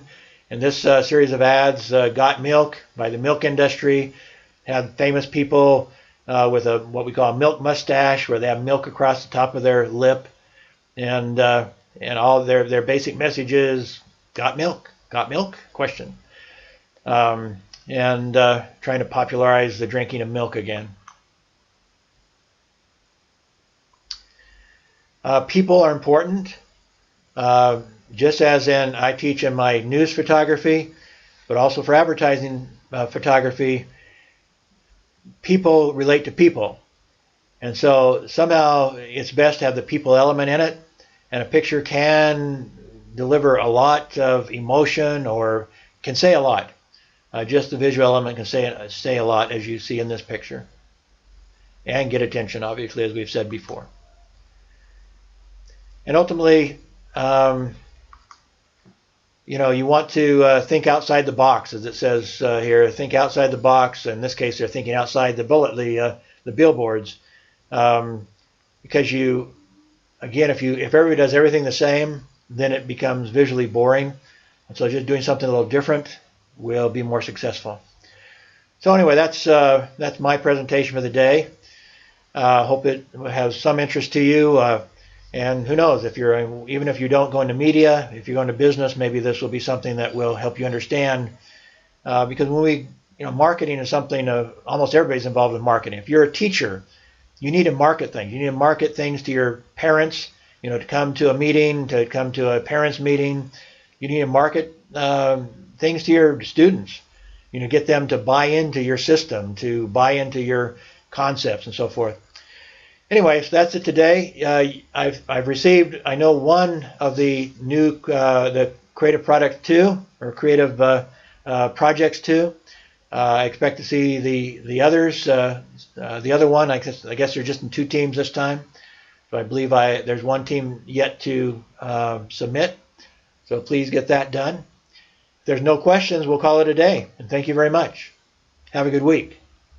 If you have any questions, go ahead and post them here and I'll answer them before I leave.